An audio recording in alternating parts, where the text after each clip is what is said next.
Parang nagbabanta ko kayo, no? Oo. Dati, napatigil na. Na-stroke yan after vaccine. Tito rin eh. Ay, hindi po. Sa akin din, lumabas din yung sugar. Ganon. Tumasing pagka-after ng booster ko. Okay na.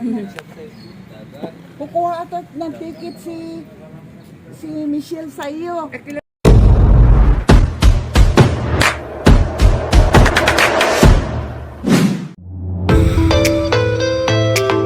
Daily life. Be yourself. Dagsmanian Flores.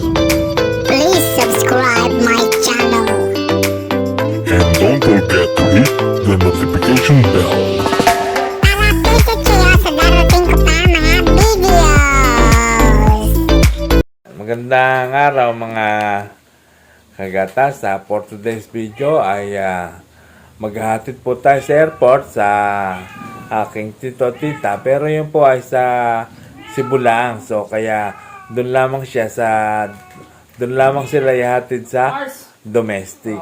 Yan, domestic airport. So samahan nyo kami mga kagatas ha. At kung bago ka pa lamang po sa aking channel, please subscribe and Huwag kalimutang pindutin ang notification bell para updated kayo sa marami pang darating na videos. Yan, papunta na po kami lakad. Papunta sina Tito Ray. Okay na. So mga kagatas, pupunta na po kami kina Tito Ray at Tita Janet sapagkat sila po ay aalis papuntang Cebu. So kami po ay naglakad lang kasi po ay malapit lamang po ang kanilang bahay at sa kabilang barangay lamang po. Kaya pupuntahan namin. So nandito na po kami sa bahay ng ni Tito Ray at ni Tita Janet. Ayan po si Tita Janet. So tinanong ko po kung marunong pa silang magbisaya kasi ang pupuntahan nila ay ibang lingwahe. Dahil ilang dekada na sila nandito sa Cavite. Kaya mag-aaral na naman sila magsalita ng salitang Bisaya.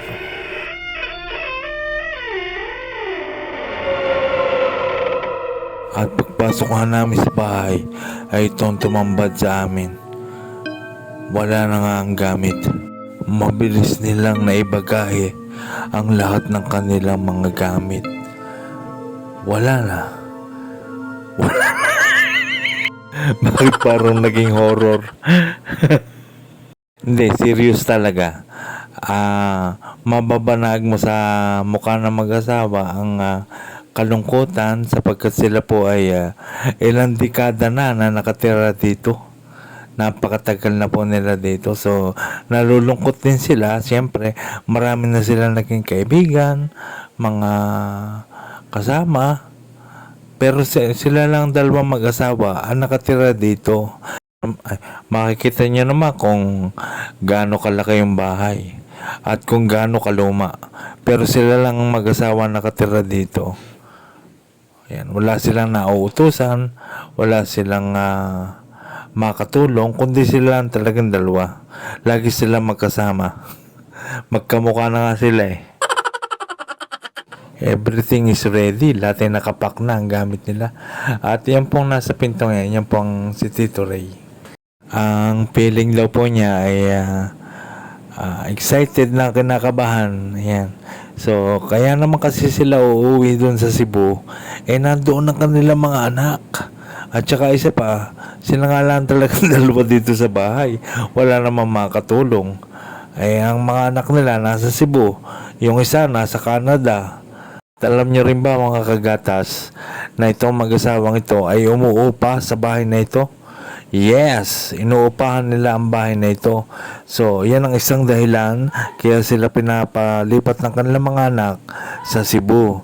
Kasi doon sa Cebu ay bahay talaga yon ng kanyang anak, yung lilipatan nila. So, wala na silang babayaran na bahay. Sa halip na yung iuupan nila ng bahay, ay di pag-check na lang nila ng dugo. At yan mga kagatas, yan naman ang aking tiyahin, ang asawa ni Tito Ray. Ayan o. bakas na bakas din sa kanyang mukha ang kalungkutan na parang labag sa kanyang loob ang paglipat sa Cebu. Kasi nga naman, ang lilipatan nila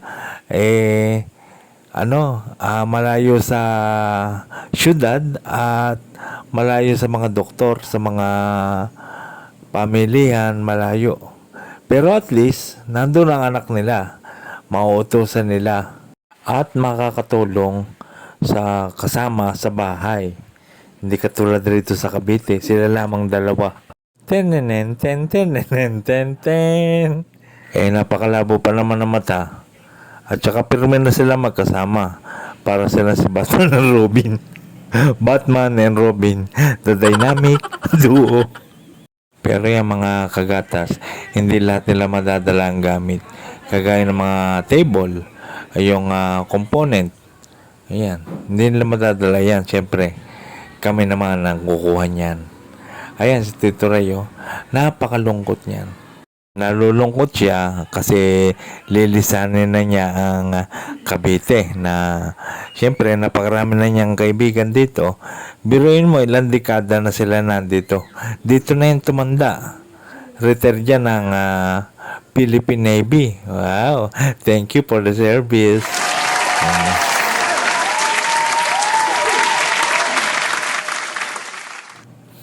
At yang si Tito Ray ay lehitimo talagang taga Cavite. Yung pong si Tita Janet, siya po ang Cebuana. Taga Cebu talaga. Dami oh. Iba naibigay ko na nga ang iba kina Michelle Tsaka sa amin. Yun, yung ibang mga bagahe nga ay pinamigay na nila kasi hindi nga madadala. Kasi ang Yung allowed palang lang talaga maleta, sa maleta. kilos ng bawat passenger ay 30 kilos. Di ba Pero ma-overbag? sila ay dalawa kaya dapat 60. Ang bagahe nila ay nasa 80 kilos na. So ibig sabihin noon, magbabayad na sila ng excess. Gamit hindi. Isusuksok sana yung sirang cellphone. Kako hindi. Habang hinahakot namin ang gamit, ay napansin ko si Tito Ray na pinagmamasdan niya ang bawat sulok ng kaniyang bahay. So nalulungkot siya kasi lilipat na siya sa Cebu. At syempre, pag nandun na sila, hindi malaman kung kailan ulit makakabalik dito eh. Kaya nalulungkot siya, panibagong hamon sa buhay.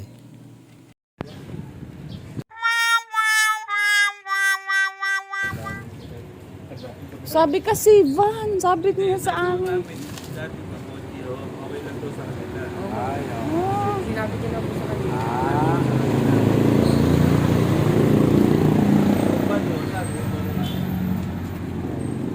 Ang ina-expect nating sasakyan ay van, pero kotse lang pala, so hindi tayo kasya. Hindi tayo makakasama. So, ayan, tingnan malikod, napakaliit.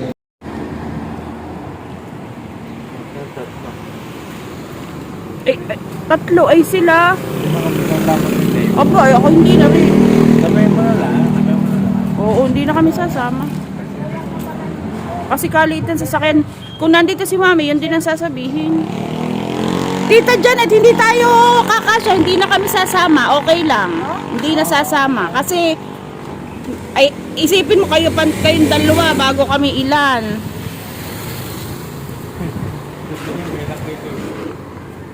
Ito yung ano bang tipo? Deputy alis na po. Dati yata, bawat isang tao.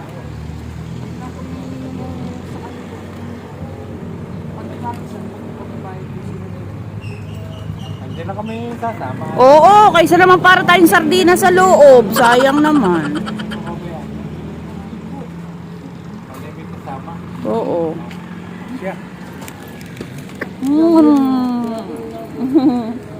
Iingat kayo ha, huwag kayong mag-aaway doon. Ingat kayo doon.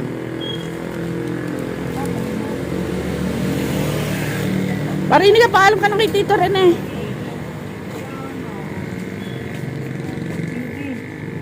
Ako, baka naman ako mapasama pa wag na.